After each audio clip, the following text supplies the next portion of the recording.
idea for tonight is, Bezrat Hashem, to be a understanding of what we need to prepare ourselves for. And just a reminder, besides the people that we mentioned before, we're also learning tonight Leilu Nishmat Avraham ben Chaim Yehuda, as well as Yecheskel ben Avraham. So the topic is, it's very interesting. When you look at the shiurim, the lectures that are going on now, you have Corona oriented, and you also have a lot of Mashiach oriented, and sometimes they're plugged in together, sometimes they're not. And I thought this is very apropos during this time to try to go and I guess maybe uncover or try to understand what's the goal. Really is to try to understand what is the final test before Mashiach comes. So everybody is saying, and all the rabbis have been saying this already for quite some time, is that we are in the generation right before Mashiach comes. So if we're in the generation right before Mashiach comes, we have to figure out what we have to do to prepare, how should we prepare, what should we do, what should we look out for, so on and so forth. Now, the real goal here is to go and cover the final test before Mashiach comes.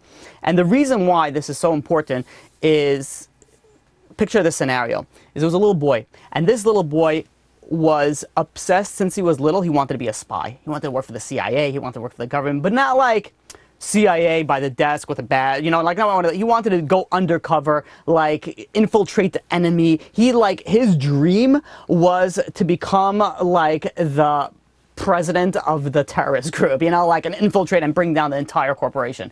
So ever since he was younger, he knew that he had to study well. He had to be in good physical shape. He had to be intellectually very, quick on his feet. He also knew that he had to know martial arts. So since he was a little kid, he excelled in school. He did exercise every single day. He took karate, kung fu, jujitsu, krav maga, anything. He went all the way. Finally, he finishes high school. He goes and he applies to the top of Ivy League colleges, and he passes it all with flying colors. And now he wants to go and he wants to apply to the CIA. And he applies to the CIA, and he comes in with a very, very impressive resume. While he was in college, besides acing everything, he specialized knowing how to write and read and speak in different languages. He was fluent in Arabic, he was fluent in Mandarin Chinese, he was fluent in so many different ideas and concepts, really like the top of the line. So, of course, he gets a meeting with the recruiter right away. And he comes in over there, the recruiter is amazed, loves him. And he says, come in, we're going to start you on training. And he is beyond himself. He's going and he's training, he's taking everything in. But one of those people, not that, they come into the training, and there are people that come to the training and they're like sleeping and be like, are we getting paid for this? Like one of those people. And then there are people that are like, should we write this down? Someone sneezed and they were like, okay, the boss sneezed. Who are we supposed to like? Who are we supposed to make sure that we treat very respectfully because they're the ones who are writing the check? Those people that are very meticulous in everything? That's what he was. He was so meticulous that while he was studying and training under the CIA, he didn't just study what they told him to study. He went and he studied like everything else. Like, what was the clothing issued by the CIA? What type of clothing they required? What type of guns they issued and why they issued that? He went into such detail. He became a Talmid Chacham, the Havdil of the CIA and the playbook. And after a long period of training, a long period of testing, a long period of transitions, he finally gets accepted into the CIA. But again, he didn't want to be just an entry level in the CIA. He kept on applying for higher and higher positions. And long story short, he kept on getting it. He kept on succeeding in everything that he was doing. Finally, he came to the final place. This was known as the most elite spy group, the most elite group in the CIA. No one even knows about it. That's how elite it is. It's so secret, even the president doesn't know about it. And they go, and people that apply there, 90% don't even get in. And he applies, and everybody's very impressed with him, and he gets in. He gets in, he does this. This training was beyond. This training was so difficult that he thought that he was going to break. He couldn't go, and he couldn't, even fathom finishing it. He was almost going to quit it. But you know what? He says, I worked so hard, let me try a little harder. And he kept on pushing himself, and he kept on pushing himself. And eventually, he passed this as well. 90% of the people that applied did not pass this. So he goes in, and they tell him, your first job is we're sending you out to Afghanistan. You have to go, and you have to infiltrate Al-Qaeda. And he's like, all right, this is what I did. This is what I'm fluent in Arabic. I'm ready for this. They go out, him and his team, they go out to Afghanistan and they do surveillance for the first month. and everything is going well. They're in their, they're in their own situations. No, they didn't approach the enemy yet. And all of a sudden, one day while they're doing surveillance, all of a sudden he hears a little like a little sound. Then a glass breaks, and then he feels like something gets like stuck in his neck, and he's like, ah, like with instinct he takes it and he feels something is there, and he quickly pulls it out, and he sees it's like some sort of dart with some sort of poison in there. And before he could do anything, he feels himself passing out. He wakes up, and there's a bag, like one of those sackcloths over his head, and people are screaming in Arabic. There's a fan, on the above. There's chains everywhere, and all of a sudden, people, see that he's moving. They take off the sack and they start screaming to him in broken English. We know that you're CIA. We know that you're from the American government. Tell us how many people are watching us. Tell us. And they were starting interrogating him, and he, his training was not to break. And no matter what they tried to do, he would not break. And they tortured him, and they beat him, and they made him suffer so much. The CIA taught him how to, in his mind, how to disassociate the pain from his brain. So he was able to take a lot more than what normal people would take. But then, eventually, it took its toll. And he, blood was dripping down his face. He couldn't see. People are beating him. And finally, he's like, you know what? I give up. They kill me. They're not, I just can't go like this anymore. And he goes and he says they're about to start again with the torture. And he's like, no. Stop. I'll give it in. I'll tell you what you need to know. And they were like, oh, okay, finally. And they go and they clean him up. And all of a sudden they wipe off the blood. His swelling is like slightly going down. He's able to see. And as he's opening his eyes, he looks down and he noticed something very peculiar. He looks down and he sees that the person that's torturing him is wearing CIA-issued shoes, which is very weird. Why would this person, have it? And he looks around the room. Everything has no association with the CIA whatsoever. But this guy's shoes has the same shoes as what the CIA requires them to wear. And he looks around and he sees that everybody has similar types of shoes. And he's like, what? He's like, how do they have the shoes? And he's like, did they kill a bunch of CIA agents and then took their shoes? It's like, that doesn't make any sense. Until he started plugging things in together, and he's like, wait a minute. He says, I read once that certain groups, when they want to send on a really important mission and they know that they have a lot of information, what they do is that they go and they say that you're accepted, but then what happens is they're going to test you while you're accepted to see if you're really going to go, or you're going to break, or you're going to be able to hold strong and keep all the secrets of the US government to yourself. And he's like, wait a minute. He's like, maybe this is a test. And he looks around, he's like, yeah, this is for sure a test. All of a sudden, when he realized that it was a test, he got this strength that he was like, you know what, I'm not breaking. And they come in and they start speaking in broken English with an Arabic accent. They were like, so, what are you going to tell us? And then he has to think quick, because he realized that he said that he's going to tell them the secrets. He's going to tell them what they wanted to know. So he switches his mind. He starts talking in Mandarin and Chinese to them, fluently.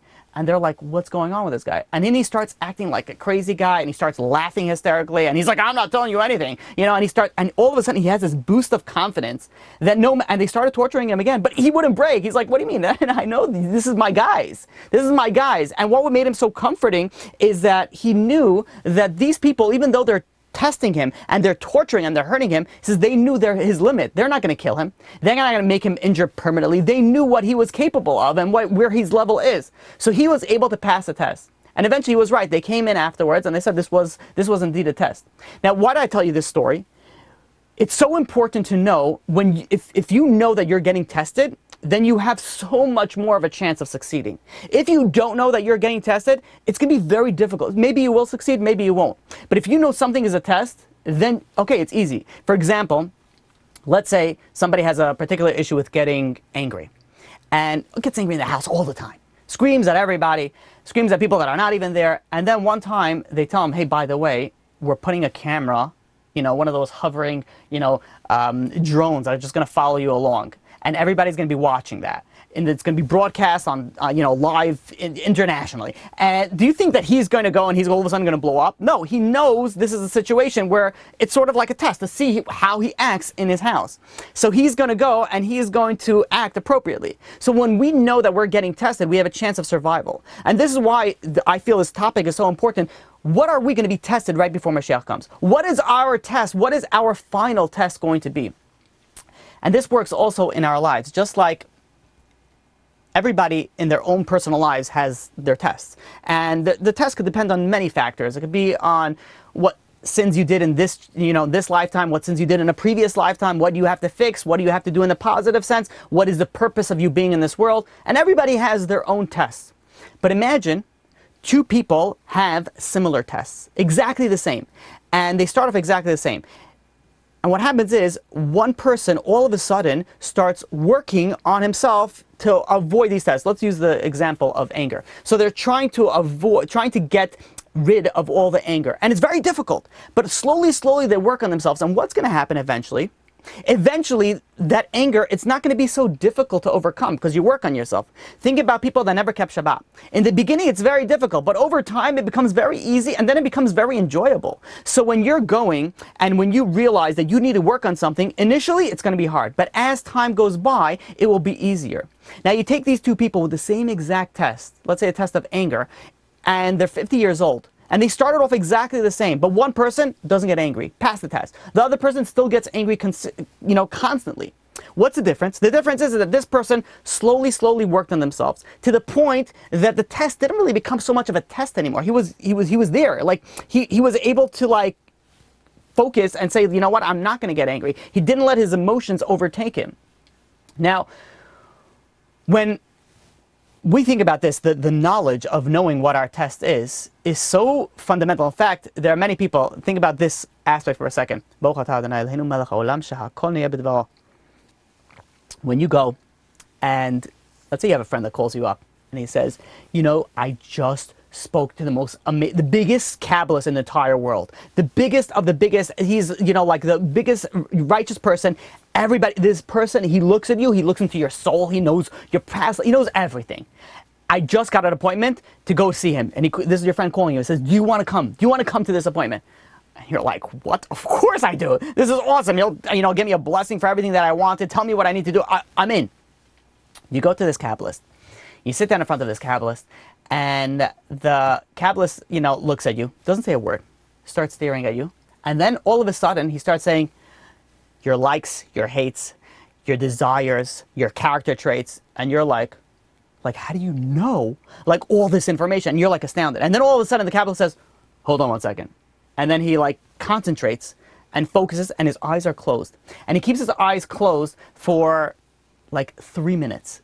And you're like, what is this? What's going on over here? And suddenly, you see him concentrating. Suddenly he opens his eyes and he looks straight at you.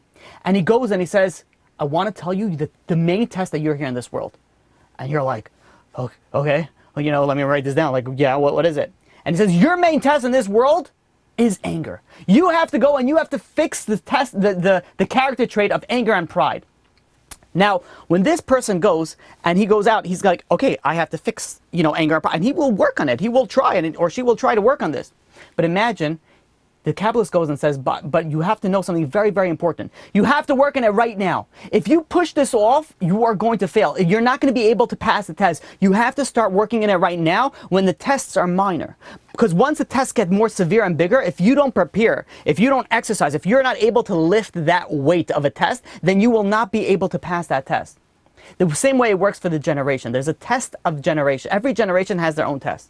And there are many rabbis said that the test of this generation is the test of Emunah. That's what test of this generation. And in fact, the Rambam, Maimonides, in Igeret Teiman, goes and says, and as well as the Ramchal in Das Tvunos, and as well as Rav Simcha Wasserman, what do they say? They say the final test before Mashiach comes is going to be a test on faith, a test on Emunah. Now, when we go, and when we focus and we understand there's a concept, there's a test over here of faith, then we have to go and work on it. We can't wait until we get tested and then be like, okay, fine, you know what? I knew this was coming. Now I got to work on it. If you want to succeed in something, you have to prepare for it. And if you don't prepare for it, then you're not going to be able to go and succeed and pass.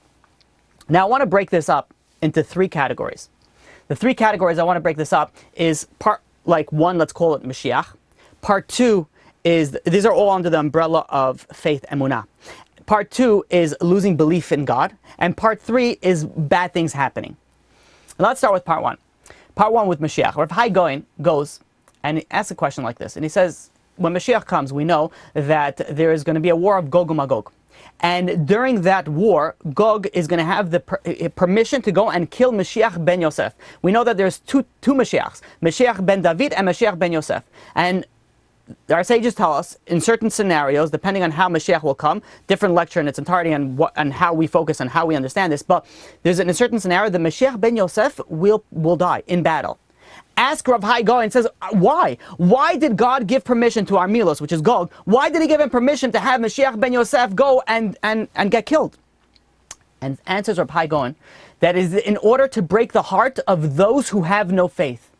Meaning that people are going to go and they're going to say, we waited for Mashiach for so long. 2,000 years we're waiting since the destruction of the temple. We're waiting for the temple to be rebuilt. And we're waiting on Imam every single day for Mashiach. And then what happens? And then Mashiach finally comes. And then what happens? He gets killed. They're like, you know what? I'm out of here. He says, this must be something is off over here. And what's going to happen? They're going to leave. They're going to leave Judaism. They're going to leave the covenant of the Jewish nation. Says the Alta of Kelm. Says also in the days of Egypt, the Jewish people were redeemed in the merit of the faith. Now, the redemption of Egypt is a model for the future redemption. And just like the redemption of Egypt, we merited to leave Egypt in merit of our faith, so too in the future redemption, which is the third Beit HaMikdash, which is Mashiach, which is after the war of Gog and Magog, we're going to merit how? Through the power of Emunah in God. Now, there is a crazy Yalkut HaRo'im that says something unbelievable. It says something here so hard to understand. Say that in the future, what's going to happen before Mashiach comes, the Jewish nation are going to go to the Arab nation. And they're going to say, the temple is ours. Take the money, take the gold, take the silver, take everything, but leave the temple to us. And the Arabs are going to say, what? We're not leaving. He says, you know what? Let's make a deal. He says, we'll make a sacrifice to God, and you'll make a sacrifice to God. And we will see whichever sacrifice God chooses, that's who is going to be correct, and the other person has to join to the other group. So the Jewish nation says, fine, let's do that. And they go, and they split up these two korbanot, two sacrifices. The Arabs are sacrificing on one side, and the Jewish nation are sacrificing on the other side. Says the Yalkut HaRo'im something unbelievable. Says, you know what's going to happen? He says whose sacrifice is going to go and be accepted? Not the Jewish nation. It's going to be the other side. The other side is going to go and that's what's going to be accepted. And they explain because the Satan will prosecute us in front of God. And what happens is, the Arabs are going to see, you see, we're the right religion. You see, there was a fire that came down from heaven and our sacrifice was accepted and yours was not. You have to join our religion. And the Jewish nation says, no, we're not joining. And there's going to be a battle. A lot of people, unfortunately, are going to die. We're not going to get into it. God has performed a lot of miracles. The Jewish nation is going to escape. After 45 days of being in the desert, then Mashiach ben David is going to come. Then Eliyahu Navi is going to come. And that's going to enter the era of Mashiach. That's what this Yalkut says. They asked Rab Simcha Wasserman. They said, Rabbi, is this really what's going to happen? The Arabs there's a sacrifice, they're going to be accepted. Is this really what's going to happen? And Rab Simcha Wasserman says, this is exactly the process, but not necessarily the scenario. And he goes and explains the final test will be a test of faith, a test of Emunah, a test of faith, seeing that, look how it looks like they're right, or it looks like something is wrong over here. The final test will be a very difficult test of Emunah, of faith. Now, this is a very serious test. If somebody is not aware and somebody is not prepared for this, people could lose it. Because you have to go before the test comes, you have to go and you have to prepare yourself for it. You have to go and you have to work on yourself on this. Now, when we go and we look at the idea of Emunah, we could break it down into like two basic concepts. Number one, the concept of Emunah, faith, is that there is a God. That's a foundation. It has to be there. If not, then what are you having faith in? That's part one. Part two is that God sees and controls everything and does everything for the best. I mean, God has power over everything and he's all good. So we could split it up into these two sections, that there has to be a God, and this God has the power and all-knowing and is all good and wants only the best for you. Now, these are the two factors that I want to speak about in the final two parts of this idea. Now, the second part, which I want to focus, is the idea of that there has to be a God. And you see nowadays, you have people, the atheistic movement nowadays is unheard of. You're talking about close to 1 billion people on planet Earth that claim themselves to be atheists. It's something that's unprecedented. Throughout history, people believed always in something. Now you have people that believe in nothing. Says Rabbi Nachman in Breslav in the Sichas Aran that there's going to be a great disbelief that would grow in the world because of our many sins. And he goes and he says that, great disbelief. There's going to be a great confusion that people are going to go and they're not going to believe in the things that they ought to believe. And then says Rabbi Nachman in Breslav that praiseworthy are those that hold on to faiths during these times. And also we see this in many places. Before Mashiach comes, there's going to be a flood of kfirah, a flood of heresy that's going to descend upon to the world. There's a Mishnah in Sotah, and there's a Gemara in Sanhedrin, page 97a, if you want to look it up, that says that before Mashiach comes, the government, it will be so much that even the government will turn to kfirah, will turn to heresy. This is going to be out, all over. It's going to be so prevalent that this is going to be a norm. That's how scary it is. Now, why is this going to happen? Says the Gemara in Sukkah, page 52a. And it says something very interesting. It says when Mashiach comes, once Mashiach is here, the Satan, the evil inclination, will be slaughtered. It will cease to exist. This is why you can't, if you want to do tshuva, if you want to fix yourself, you can't wait till Mashiach comes. Because once Mashiach comes and the Satan gets slaughtered, it's game over. You can't do anything at that point in time. There's going to be a small, window of like free will, if we could call it that. But you're not going to be able to do tshuva. Tshuva has to happen before. The Torah Chaim goes and explains this. It says, what's going to happen over here? If the Satan is going to be destroyed, you know what's going to happen? There's a concept that is very well known in the science world and every world, that before a power gets extinguished, that it pushes, it gives off the all its power, all its strength. Think of it like this, that nighttime is the most dark right before dawn, right before it gets light. And you see this also, unfortunately, people are passing away, nowadays, an unprecedented amount of, numbers. And if anybody has ever been next to somebody who, as the neshama was leaving the body, what we see is that right before they die, or it could be even a few hours before, all of a sudden it looks like they're getting better. It looks like they're healing. It looks like they're becoming better. And then, out of the blue, they pass away. And this works also with a plant. Right before a plant, withers and dies, it will try its hardest to go and produce seeds that it could, like spit out a seed or whatever it is that they're able to do, to be able to go and make sure that the plant is able to go and reproduce, again.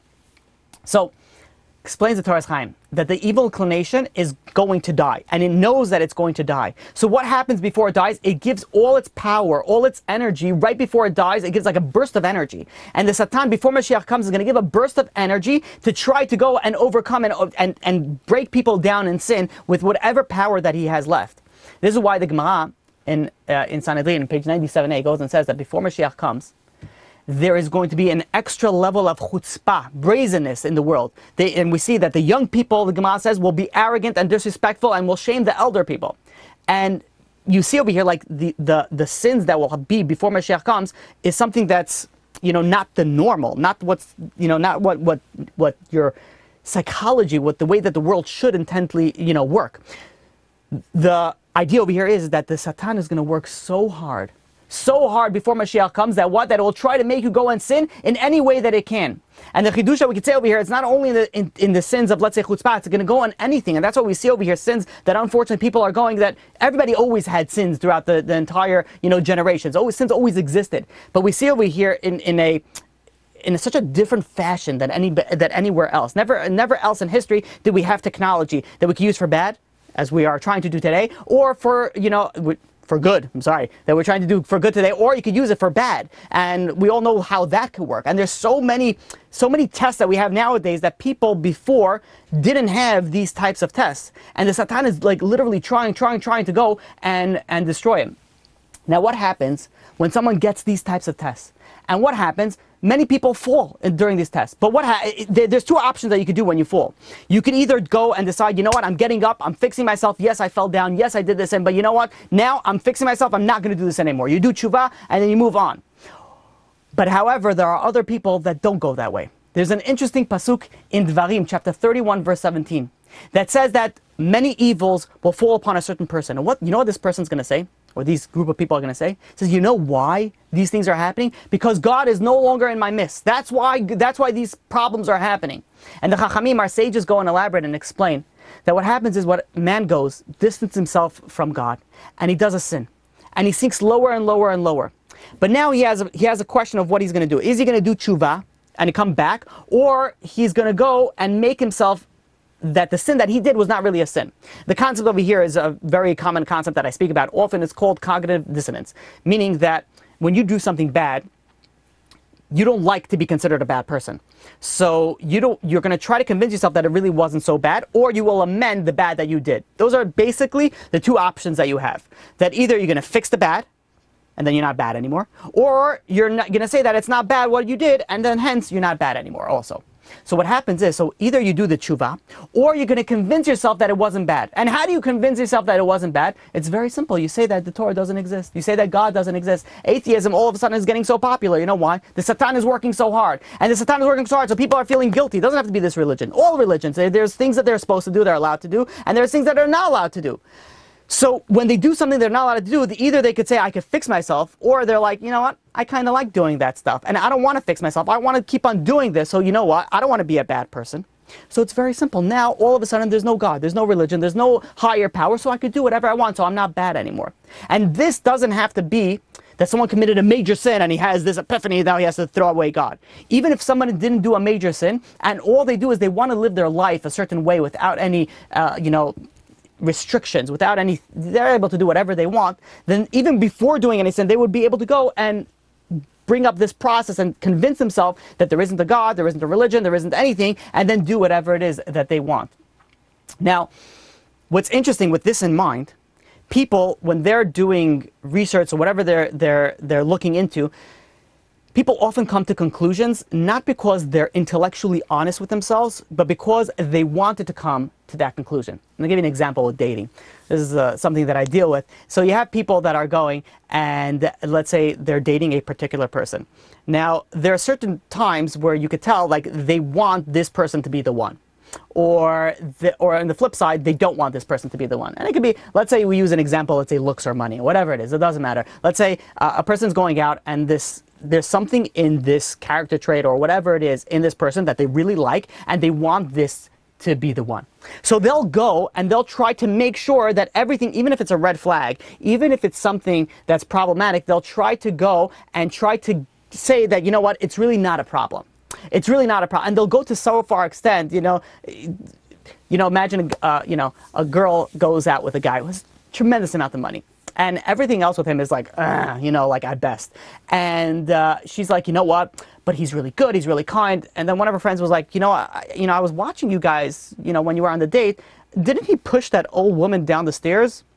And, the girls would be like, well, you don't understand. Like, he was really taking care of me. Like, he wanted to make more space for me. Make some crazy excuses. Be like, he's really good. Because they want their answer to be that he's really good. And it's really good for me. And this really is the one. On the flip side, you have someone that goes, they decide they're going to go date with on a girl.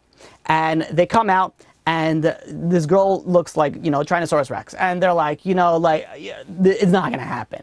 But they can't just say it's not going to happen. And you go and I speak to them, be like, so what's going on? What's the problem? They sneeze like 5 times in a row. Nobody can live with that. You know what that is? Like sneeze. You're like, you go out of your mind. And you could tell by the way that people answer certain things if they want it to happen or if they don't want it to happen. So if they want it to happen, they'll start giving excuses for everything bad that it's really good. And if they don't want it to happen, they'll make any excuse to make it bad. Now, this is like when you're going into something, you're automatically going to be biased in it. And the same thing when you're going into religion. And in fact, I'll give you another example. There's 2 law schools. In the University of Virginia and University of Baltimore, they have this it's called the Innocent Project Clinic. This is what the firm does is they go and they identify individuals that have been convicted of crimes that they did not commit. So they relook at these cases. So what happens is the first thing that they do, they explain, is that they give back to this criminal or the defendant or whatever it is you want to call him, the presumption of innocence, which is, by the way, supposed to happen the first time around. The presumption of innocence means that a person is innocent until proven guilty. But the problem is, they explain, is that and they even say that no one in the profession really believes that this happens, that they have the presumption of innocence. People automatically are biased by the way that they look, by the way that they dress, that's why the lawyers go and they prep them. You have to dress nice, you have to go do certain things, you have to act in a certain way, especially in the courtroom, so that the jury sees you act a certain way. And they go and they say, what happens when jury sees a person sitting already, behind the defense table? They're going to say, like, he got here somehow. He must have done something wrong. So already, before they even figure out or find out what the crime that was committed, they already look at this person as guilty. So they're already biased even before they even realize what they did. And this is obviously not considered innocent until proven guilty. This is already guilty, and now let's see if we can prove him innocent, or vice versa. So the way that it works, and when I speak to people about like God, so some are honestly looking, they're intellectually honest, and when they see the overwhelming proofs of it, they get it, and they say, you know what, I see it. But others, it's very interesting, others, you could tell that they're not interested. It's like, you know, they dated this girl that looks like Tyrannosaurus Rex, and they're like, you know what, I'm not interested. So even though everything is great about her, they'll make any excuse possible to make it that it's not really the right one for them. And one of the interesting things is that the focus where it comes from is like science. They, you know, I'm speaking to these type of people, they have such a passion about science. Science is a god for many people. I without a doubt, I feel that very strongly that some people, science is a god. And it's very interesting that if they have something that the Torah says, and then they have something that science says, and it doesn't seem to match up, automatically the Torah, it must be wrong. Not science. God, no, science, we buy out. Science, oh, science, it's unbelievable. Science, you know, but Torah must be wrong. And when I was speaking to one person about that, I was speaking to somebody recently, and I was like, why? Why would you say that science is so on a high level? We know something very, very obvious. Science has always been changing. It's always been evolving because we're learning new things. Always. The Torah has never been changing. The Torah has always stayed constant. So when you have something that's variable and you have something that's constant, which one are you going to look at when something is wrong that you have to, maybe something is going on over here? And I gave them an example as this. I said you know, NASA has this on their website. In the year 1919, the science world came out that the age of the universe is infinite. And then in 1929, just 10 years later, they say that the age of the universe is 2 billion years old. And by the way, when science says something, they say this is what it is. They don't say most of the time, but they don't say we kind of think this is what it is. No, they say this is what it is according to technology, according to science, and they're confident. If you don't believe in this, then you're not listening to science, and your mind is not working well, and you're not looking at facts. They love throwing out the word facts. Yeah, you're not looking at facts. And I'm like, okay, so let's look at this. So 1919, the age of the universe, for a fact, was infinite. 1929, for a fact, it changed 2 billion years. 1955, it changed the age of the universe to 6 billion years. 1965, it now was a range, 10 to 25 billion years. In 1993, which is not that long ago, the age of the universe was anywhere between 12 and 20 billion years old. In 2006, now the age of the universe is 13.7 billion years old. And if you go and you say that the age of the universe is not that, then you're not looking at facts. And the question is why? How is this a fact if every 20 years or every 15 years it changes to something else? So when you have something over here that is constantly changing, why are you focusing only on the changing aspect? You should focus on the constant. You focus on the Torah. The Torah is not changing. The Torah always stays the same. And the answer is because you want this to be right. You're coming into the picture biased. You're coming into the picture, I want this to be correct. I want the science to be right, and I don't want to believe in the Torah. I don't want to believe in all that. So how could you go? The real problem is that you can't convince somebody who doesn't want to listen. You can't talk to somebody that doesn't want to hear anything else. When Mashiach comes, the Gemara on top, page 49b, the Gemara on Sanhedrin also says that we mentioned before, chutzpah is going to increase. Chutzpah is arrogance. You know what? People are going to have such confidence, if I could even call it arrogance in science, that if science tells them that there's no God, then they'll say, you know what, there's no God. They have such arrogance in the chutzpah that they have, that even though their parents were religious, doesn't matter what religion we're talking about right now, even though the parents were religious, all of a sudden they decide they know better than everything else. Because what? Because science told them. Even though science is constantly changing, even though science is constantly changing what it thinks and what it is and it's unbelievable how people, and it's fascinating because I'm looking at it from a little bit of an outside perspective when people are talking to me. So when people are talking to me, either it works on anything, by the way. It's on dating, on business advice, on anything that people want, they already lean towards one way. And they have this, and you could tell when you pick up different, you know, the different verbiage that they use when they're talking, when they're asking, you could see which way they're leaning towards something. So when they're coming, they already want a certain answer to happen. And this is going to be the test before Mashiach comes. The test is going to be, are you going to be honest with yourself? Or are you going to go and you can convince yourself of what you want to be true? Are you going to go and say, listen, if bad things are happening, maybe I should do tshuva, maybe I should do something? Or are you going to say, you know what, no. You know what, this is a scientific explanation for this and it has nothing to do with anything else. And you're going to go and you're going to convince yourself whatever it is that you want to convince yourself. Because before Mashiach comes, there's going to be a test of faith. And if we don't see a test of faith now, I don't know what you call it. Because you see this on all angles, on everything from the way that people run their business, from the way that people raise their children, from the way that people speak to their spouses and treat their spouses. They have Emunah and Bitachon has such a foundation on every single aspect of their life. There's so much that we need to learn about this. There's so much that we need to implement about this, that we could see that the Satan is working overtime on full force now. That concludes the second part. Let's go to the third part. And the third part is bad things. Now, why is this included? Because let's say you have people that they say, you know what, okay, I see that the Torah is true. I see that there could be a God. Or even if you don't say that, but they say, but what about the Holocaust? How could there be a God if there was a Holocaust? There's a very famous scientist, which I'm not going to name, that the reason that this scientist doesn't believe in God is because how could there be so much problems and issues in the world and there be a God? And it's very interesting because the reason that this scientist says that there's no God is not because of scientific proof or anything like that. He's going more on a philosophical thought process. And he's saying, no, you know what the reason is? The reason is because there can't be a God, because if God is all good, then how could God allow so many people to die? And that's really what I want to focus on the third and final part over here.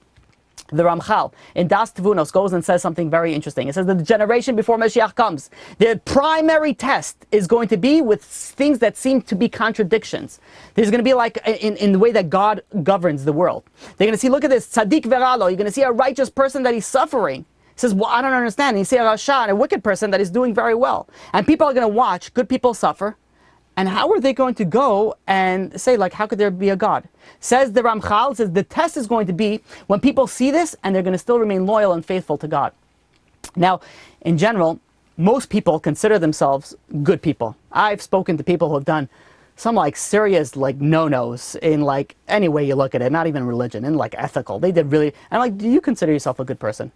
And they're like, you know, I've done some wrong in my life, but yeah, overall, I am a good person. Yeah, people generally consider them, they say, okay, I have to grow and I have to gain, but overall, I'm a good, decent person. Some people even go to the extent that I'm a tzaddik, and if somebody wants a blessing, you know, of course, you know, like I just gave $1.25 to charity. Of course, come on. You know, I sat in a class while playing Candy Crush. You know how righteous I am right now? So they go and they convince themselves that they're either good or on the, you know, on the other end of the spectrum, completely righteous. Now, what happens when a bad thing happens to this person who thinks that they're good? They're going to say, like, oh, I don't get it. Why do bad things happen to good people? I'm a good person. Why is bad things happening? So they all of a sudden, these thoughts come to their mind. They're going to start getting angry. Wait a minute, how could there be a God?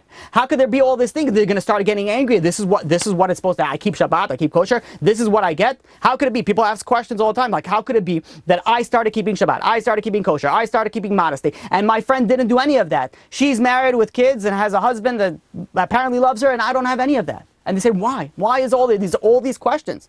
And of course, you know, the questions that keep on coming back again and again, like you look at righteous people and how they have it so bad, which means is not only the question is on me, now the question is also on other people. How come that other people are so righteous? How could it be the Holocaust? So many righteous people go and pass away. Says the Rambam, Maimonides, in Igeret Teman. He says, as our exile becomes lengthy, many troubles will come upon us. And many, says the Rambam, will leave the religion.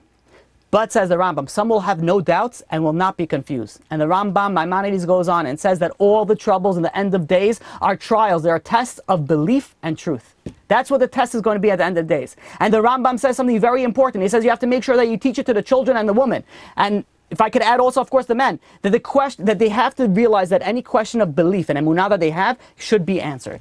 They should be answered to. They should know without a doubt that God loves each and every single one of us. And God takes care of us, and everything that God does for us is for the best, even though we don't see it right now. This is what Shlomo Melech says in Kohelet, chapter 8, verse 14.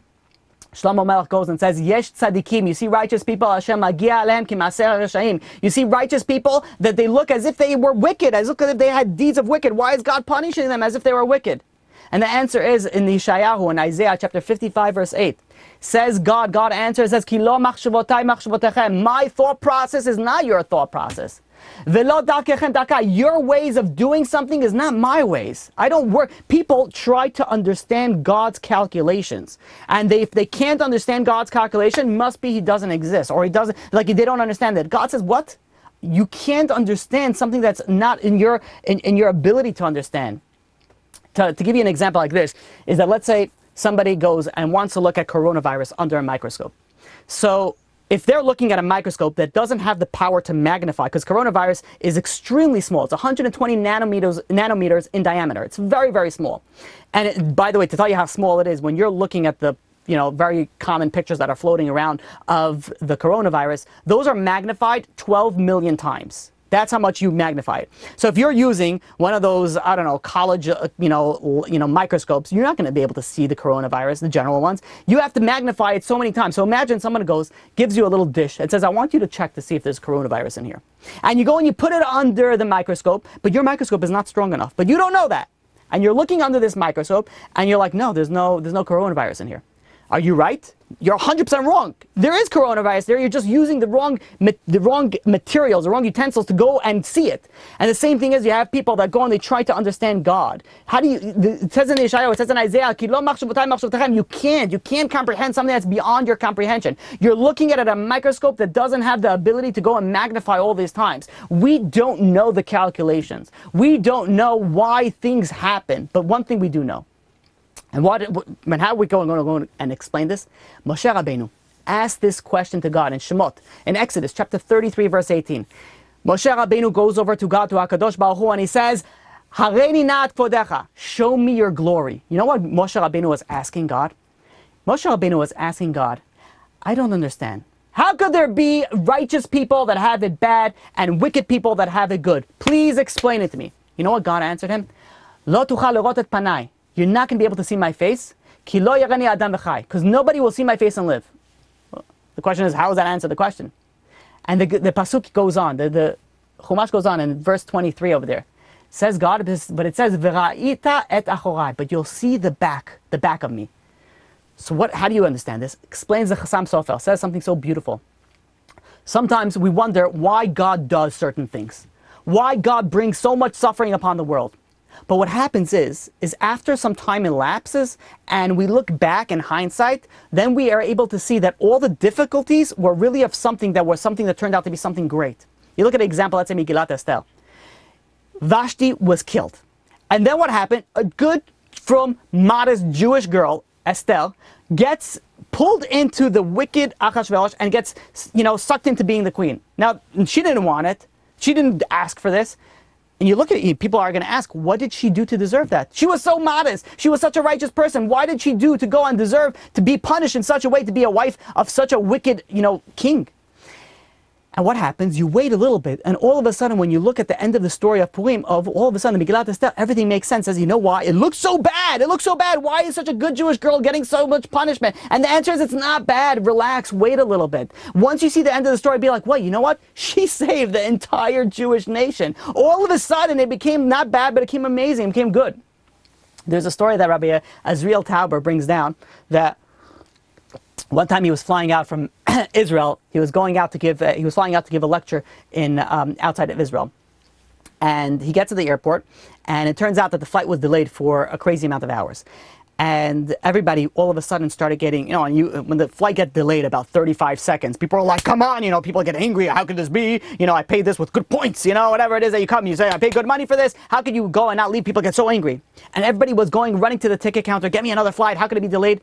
And there was one person that just sat in the corner, opened up a sefer, opened up a holy book, and started learning from it.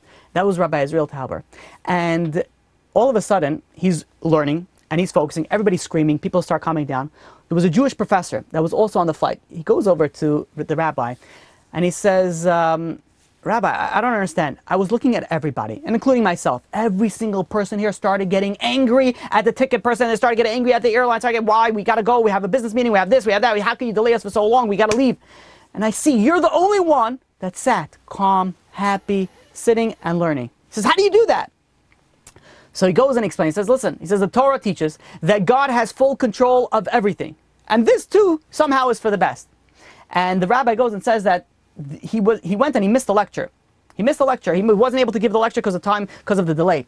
And then he goes and he always wondered, why did God do that? What good can possibly come out of that? He was going to go fly out. He was going to go inspire a group of hundreds of people. Why did God make it that he would go and he would miss his flight, and he would go and he would be delayed, that he wouldn't be able to make that event? And he didn't know. 15 years later, there's a person that walks up to him, has a kippah, has a long beard, And he goes over and he says, Rabbi Tauber, do you know who I am? And the rabbi says, I'm sorry, no, I don't. And he goes and he says, 15 years ago, I met you at an airport. And I saw that you didn't get angry when everybody else got angry. And I asked you why. And you said, this is the way the Torah teaches, that we know that everything that God does is for the best. And he goes and he says, that inspired such a spark in me. He says, you know what, I'm Jewish. He says, I don't feel that way. And it inspired in him, let me go and look more into this. And I said, I started doing research and I started learning and I became a full Baal Tshuva. And he says, now I go and I learn. Says the rabbi, he says, for 15 years, I always wondered what would be the good that came out of this. He says, now in hindsight, I see the good that came out, that I missed a flight and I missed a whole lecture of inspiring hundreds of people, so that I see that one person became 100% religious from that event. We don't always see the full picture.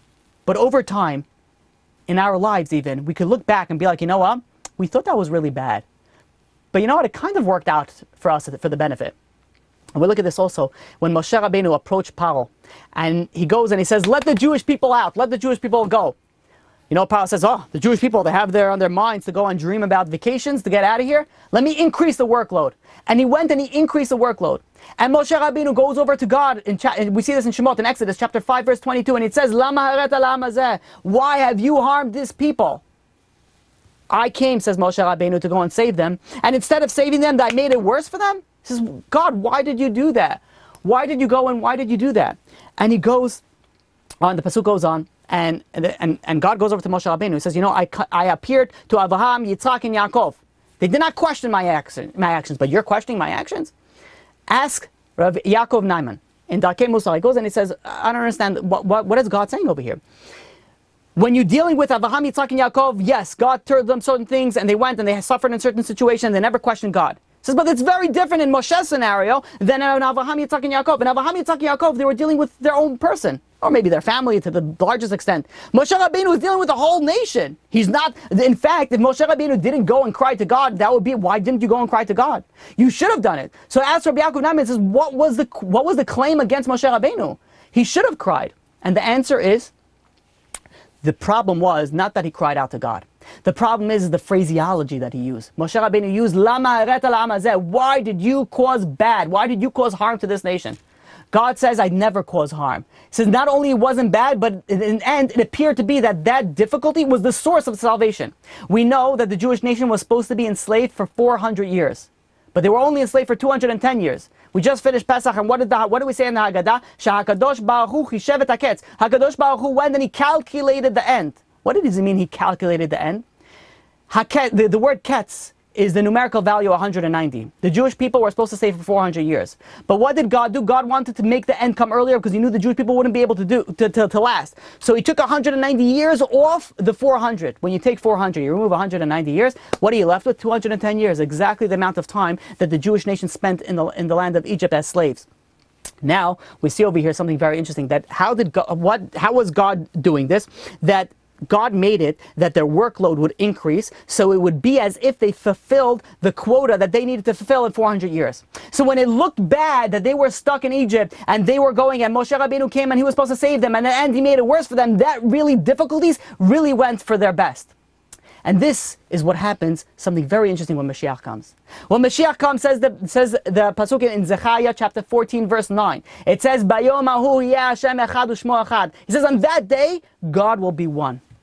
The question is, wait a minute, on that day, God is one today also. God is one all the time. God is never not one. God is always one. So what does it mean, Bayom hahu, on that day? And the answer is that sometimes we look at the way that God deals with us and be like, you know what? Now God is dealing with us lovingly, compassionately. He's giving us good. And sometimes he treats us, harshly and unfairly. That's how we look at it. Sometimes it's good and sometimes it's bad. The answer is not. In the future, you know what's going to happen? We're going to see how he's always was, is, and will always be dealing with us kindly and mercifully. In the future, it's going to be so clear that everything is for our best. That's what it says, Bayom hahu, on that day, yeh Hashem echad u'shmo echad. That day we'll see that everything that happened was really through mercy and it was really for our benefit. There was a story that was told of a man that was boarding his flight, and he was very hungry, and he went and he bought a box of cookies. And he put it in his bag. He goes down. He's, had a crazy, day. He's exhausted. He's starving. He sits down, And he goes down and he sits down and he's relaxing a little bit and he says, you know what? He calms himself down. Let me eat something. He goes into the bag and he opens a box and he starts eating his cookies. Makes a bacha, he starts eating the cookies. And all of a sudden he sees the guy next to him put his hand into his bag, take a cookie out and eat a cookie. And the guy's like, you okay? He's like, what, are you serious? The guy just went into my bag and ate the chutzpah that this guy has. And he says, you know what? You know, people don't like confrontation. Not going to say anything. He goes in, takes a cookie and starts eating it. And he sees a few seconds later, the other guy takes a hand in his bag and eats a cookie. And this guy's like, you have got to be kidding me. The people nowadays. And he's like, he's boiling up in there. Now all of a sudden he was exhausted. He has energy now. He's angry. And he's like, you know what? He puts his hand back in there, eats another cookie. He sees the other guy, puts his hand in the bag, eat another cookie. He is like, you have got to be kidding me over here. He's like, laughing hysterically, like, like, oh, like saying words to himself. And all of a sudden he goes and he reaches down, he takes a cookie and he sees there's one cookie left. He goes and he sees the other guy, reach his hand into the bag, take the cookie, break it in half, put one back and eat the half of the cookie. And the guy says, you're unbelievable. He reaches in, takes the final cookie, eats it, doesn't say a word. He says, you know what, I can't deal with this right now. Relaxes, finishes, he drinks his water, and then he boards on the plane. As he's sitting on the plane, he's putting his luggage away. And as he's putting his luggage away, he opens up one of his bags and he looks inside and he's like, he sees over there, he's like, there's a box of cookies. And he looks in and he takes a box of cookies out and he sees it's completely full. And all of a sudden it hit him. He was so discombobulated that he reached into the other guy's bag and he was taking the other guy's cookie. So meanwhile, he was getting so upset at the other guy, but in essence, really, he was just taking the other guy's cookie. Sometimes we see that God is taking things away from us. It looks like God is just taking. But there's going to be a one day, Bayomahu, one day we'll realize that in truth, God only gives. Bayomahu yeh Hashem echad u'shmo echad. And until that day comes, there's Halacha in Shulchan Aruch, the Noach Chaim, that says, Kol ma da'avid rachmana la'tavavid. Everything that God does for the best. The Chavot HaLevavot goes and brings down a story also, that there was a group of travelers that went to sleep against the wall. And as they were sleeping against the wall, there was like a stray dog that came up and walked up to one guy, picked up his leg, and sort of the dog marked his territory on this guy's face. And the guy like wakes up with like, let's call it water, splashing in his face. And he's like, what? He's like spitting it, he's like gagging. And he's like, you have got to be kidding me. He's like, why do bad things happen to good people? I'm like, so good. He goes and he runs out and he goes to the nearest like water source and he starts like washing his face. He's like, God, why? I'm exhausted. I want to sleep. And you got to get out of all the people, he has to go do his business on me. And he's like, why? And all of a sudden, as he's walking his way back to go in his little spot near the wall, he sees that the wall suddenly caves down like with a sudden crash and goes right on top of all these people. And all of a sudden, he's like, you know what, God, yeah, thank you for sending this dog, to do his business, because this saved my life. Rabbi Yehoshua Levinston goes and says, in Parashat Beshalach, you see this in Shemot, chapter 15, verse 25, what does God do with the bitter waters? The Jewish people had bitter waters they weren't able to drink. He tells Moshe Rabbeinu, throw a piece of bitter wood into them, and that's going to make it sweet. Says the Ramban, Nachman, he says that God taught Moshe the ways of Hashem. He says, you know what? You know how God works? God makes bitter things sweet through bitterness. And there's something crazy. The Ramchal in Das Tfunos goes and says there's a rule that the situation that causes agony are the catalyst for the good that we later receive in our lives. And this is what one time Rabbi Yehoshua Levinston was writing a letter of condolence to a certain person, and he says that when a person goes through hard times, this should cause a person tremendous amount of happiness, because this is a sign that something good is surely on its way. And this is how we have to go and we have to look. Now I want to share with you one final thought before we open up to questions. Something that is so important that when I learned this, it just blew my mind, the way that the Chafetz Chaim explains something. And the question that it goes is as follows. You have people they get angry at God. They're like, God, I try so hard. I'm such a good person. I pray, I go and I do the mitzvot, and I go and I give charity. I do all these things, and they keep on complaining, like, why do I have such bad luck? They go and they complain.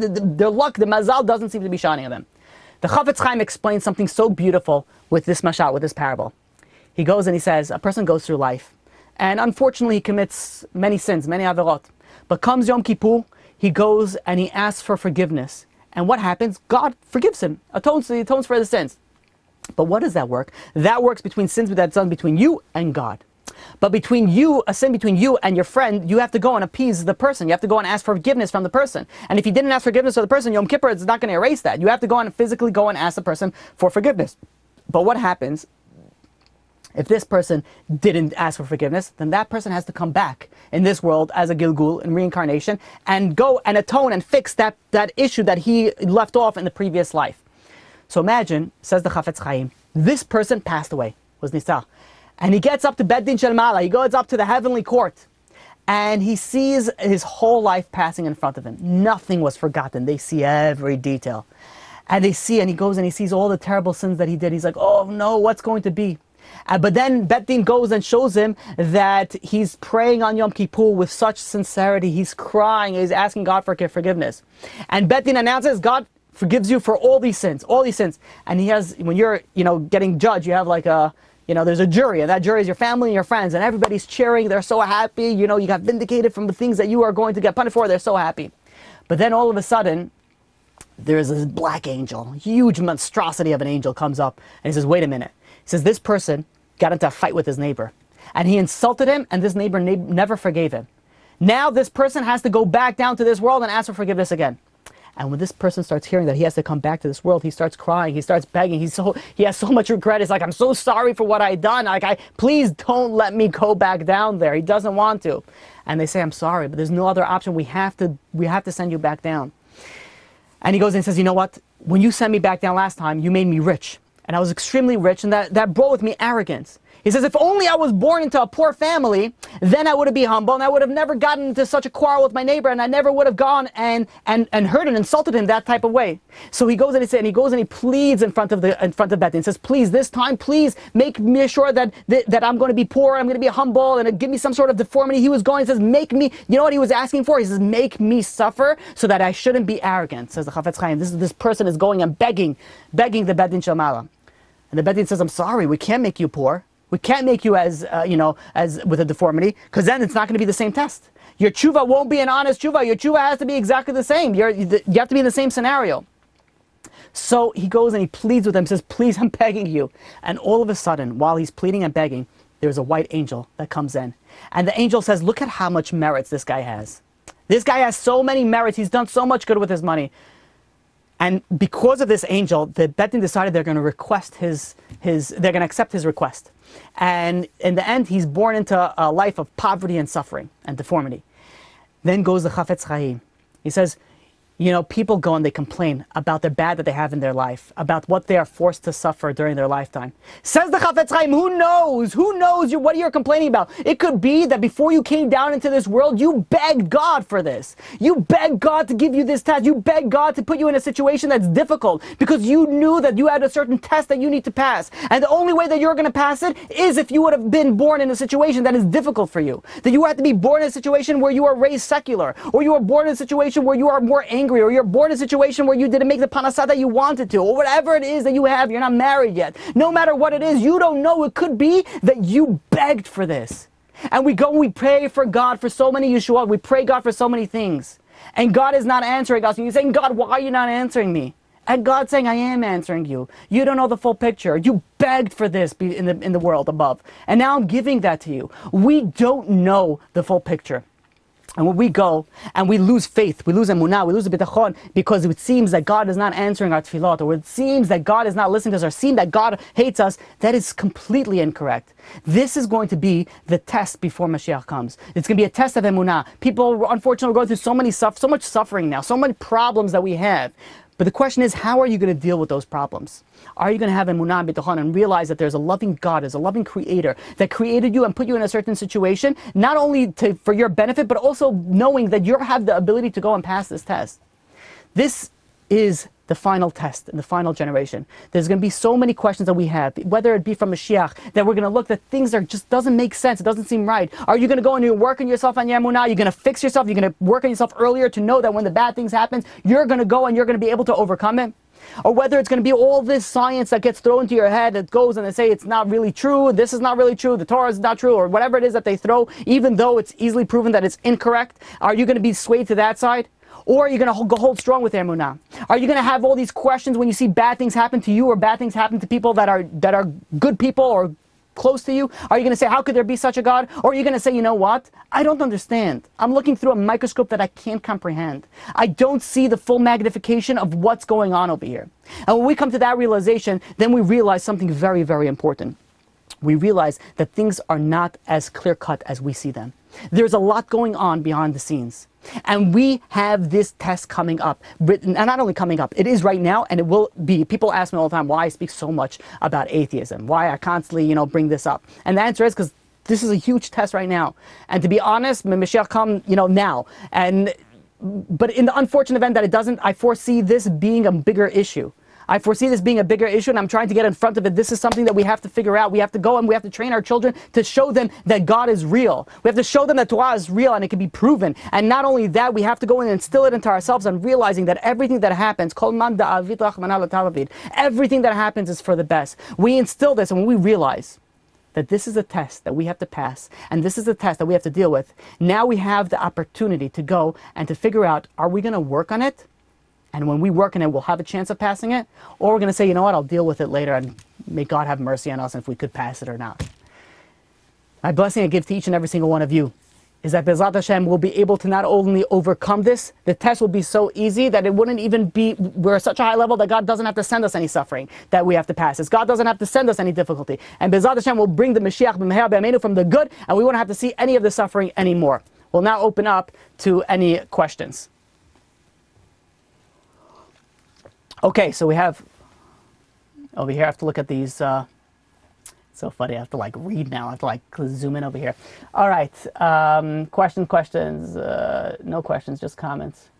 Okay, doesn't revealing all these things, okay, so here we have a question. The question is doesn't revealing all these things kind of ruin the point of the test? So that's a good question. The question is that now that we know that this is a test, so now it kind of ruined the test. It's like when your teacher goes and says, hey, by the way, focus on number 3 in your homework sheet because you're going to get tested on that. Okay, it comes to defeat the purpose of the, of the test. So the answer is yes and no. The answer is that when you go and you get a test from your, from your teacher, and they tell you, focus over here, if you're not going to focus on that, then with all due respect, you're an idiot. Obviously focus on that. That's what she or he told you to focus on. And if you don't, then there's something wrong with you. So it's sort of like giving you a area of where you're going to go and you're going to get, tested on. But the truth is, if we look into ourselves, we can really go and realize where we got tested in every aspect of our life. And the Kabbalists tell us that when things are difficult in your life, if let's say somebody has difficulty with stinginess, a person should know that that is that person's test. If a person has difficulty with dressing modestly, then you should know that's your test. That the things that are difficult for you, the more difficult it is, the more of a greater of a test it is for you. And that is what your focus in this world. And if somebody wants to know what's their main test in this world, if they look into themselves, what is the hardest thing for you to do? That is your main test. So in essence, this is not really saying something that's like cheating. If you look into yourself, you'll be able to see this. But then there's a test for the person, but then there's a test for the generation. The test for the generation, the rabbis tell us, the final test. Now, by the way, I want to be very clear. It doesn't mean that there's not going to be any other tests. Just like yourself, for your own personal, tests in your own life, you have a test, let's say your major test, let's say anger, but you have a bunch of other other tests. But it doesn't mean that all the other that all the other tests doesn't count. You only have to focus on the anger. You have to focus on everything. And the same thing, the final test with Emunah. Unfortunately, there are going to be other tests. Every single one of us has their own test. But the question is, the final test, the main test for the entire generation, that's a test of Emunah. Okay. Share a thought. Okay, over here. Okay, so here's a thought.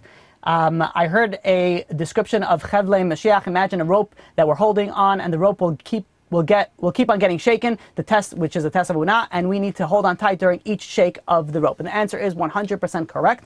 I mentioned this previously also as well, that the idea over here is that let me just explain what the comment was, is when we go and we come to before the time of Mashiach, it's known as Chevlei Mashiach. Chevlei is also in Hebrew, whoever speaks Hebrew is like a rope, like a chevel, it's a rope. And what happens with a rope? Why is it Chevlei Mashiach? Because a rope, imagine somebody has to go and cross this bridge, and this is the bridge of a rope. And this rope, they're standing on the rope, and let's say they're standing on a rope and they're holding on another rope for their balance. Now, Imagine someone's holding on the rope and now they start shaking the rope from the other side. So all of a sudden they're shaking back and forth. The entire bridge is shaking. So if you hold on to the rope, then you have the ability to go and stay on the bridge. But if you're going to think you're cool and you're going to let go of the rope, then you'll just fly right off. Before Mashiach comes, the rope of Mashiach is going to be tested. What is the rope? The rope is Emunah. The question is, are you going to hold onto the rope? Are you going to grab onto God? Are you going to grab onto the Torah? Are you going to grab onto Emunah? If you grab onto Emunah, then you have a chance of passing that bridge and getting over to the other side with Mashiach. But if not, unfortunately, let's not finish that sentence. Okay. Any other questions? Because I got all the questions from the comments, I believe. Any other questions that anybody has from the Zoom? You could unmute yourself. I don't think I could. I don't know. I don't think I have to do something. No questions? Oh, yeah. If anybody ask a question, you can go ahead and under the reactions, raise your, there's like a hand suggestion there. And then that way we can go ahead and unmute you. That's cool. I never know you could do that. Zoom is wondering, I got a question. Yeah. First of all, amazing lecture. Thank you. Thank you. When Mashiach is going to come, or before Mashiach is going to come, are we going to have Gog and Magog? Or are we already in Gog and Magog? So that's an excellent question. The question is where are we vis-a-vis the Gog and Magog war? And the answer is really that we don't know the full extent of how it will go. And I'll explain it like this. So the rabbis told us, I believe it was the Chafetz Chaim, who said like this, said that Gog and Magog is going to be a three-part war. And the first part of it is going to be during World War I. The second part of it is going to be in World War II. And the third part will be in the final, right before Mashiach comes, where some people call it World War III, but however it is, you go and you interpret it. So there is a concept that the Gog and Magog did start, and we're in the process. There is also different ideas and how we go and we interpret it, that before, there's a few midrashim that speak about before Mashiach comes, Dever Gadol Ba'al Ha'olam, means that there's going to be a great plague that comes into the world. And that's how some people are interpreting, the coronavirus is great. It really is a great plague throughout the entire world. And that's also part of the process. But there's something very interesting that I want to point out, very important, from the Rambam, Maimonides. And Rambam says like this. He says that when we look at all these concepts and predictions and understandings of what Gog and Magog is going to be, how Mashiach is going to be, he says that we have to look at this with an understanding that we don't really know how it will all finally play out until Mashiach comes. And then what happens is, when Mashiach comes, we look in hindsight and we'll see how everything plugged in perfectly to how the sages said it. Because there's always different ways of interpreting it. And I'll give you an example like this, that the way that Mashiach could come could either be, either it could be Achishana, it could be brought very earlier, or be'ita in its time. And the Gemara goes and explains this as follows. The Mashiach come either early or in its time. So if it comes early, how does Mashiach come early? Mashiach comes early if the Jewish nation goes and follows the Torah, follows the mitzvot, keeps the Shabbat, keeps everything that they're supposed to do. So we bring the Mashiach early because of the good deeds and the merits that we have. However, if we go and we don't do that, and we don't collectively go and bring Mashiach in this sense, then what's going to be is that Mashiach is going to come when it's the final time, meaning that it's going to be at a time where God's going to be, like that's it. It's game over now. Mashiach has to come because it's the end of time. So what's going to be the difference over here? The difference over here is going to be very, very important. If Mashiach comes early, there's going to be so much less suffering. The Gog and Magog is not going to be, from what we understand, the severity of it. It's going to be so much less suffering. It's going to be miraculous. It's going to be amazing. It's going to come through the good. If it comes to the final time, then unfortunately it comes with Gog and Magog. It comes with severity. And this is also how people go and explain the death of Mashiach ben Yosef. Mashiach ben Yosef doesn't necessarily have to die. But if it comes in the bad, then it's more likely that he will die in a battle, with battle of Gog. So it all depends on how we come. And so there's so many different variables over here. There are the sages said that yes, we began the process. But where we are and how much we are ahead, let's hope there is, I forgot which, if I'm not mistaken, I think maybe it was Rabbi Chana Wasserman, but don't quote me, I think it was him, that said that the majority of Gog and Magog was in World War II. He passed away in the Holocaust. He was murdered, from the Nazis. May God have, avenge his blood. But he mentioned, if I'm not mistaken, he mentioned that the majority of Gog and Magog was during that time. Okay? All right. Thank you very much. My pleasure. Okay, any other question? Oh, here's a question from the side over here. Will Mashiach build the third temple? So the answer is that there's different opinions on how the third temple would be built. There's actually three interpretations. One interpretation is that it will be built, over here from Mashiach, like the Mashiach will go and build it. The question is it going to come before or after? There's different interpretations of that as well. Or there's an interpretation that the temple will actually descend from heaven. And then, this is the most common interpretation, is that the people will physically build the temple over here, but then there's going to be a spiritual counterpart that will come down from heaven. So it sort of combined those two interpretations, that they're really one interpretation. So it also depends, there's different interpretations. This is something that we will see once Mashiach comes. Any other questions? Hi, I have a question. Yeah. My name is Judith. I wanted to know, what does it mean Mashiach comes? Like, is it like a baby that has been born already and he's just kind of in the world? Or like, what does that mean, Mashiach comes? So that's a good question. So what does it mean that Mashiach comes? And I think your question is also focused more on what, like who is Mashiach, or like how is Mashiach, like the concept of that. And the answer is that Mashiach is a normal human being.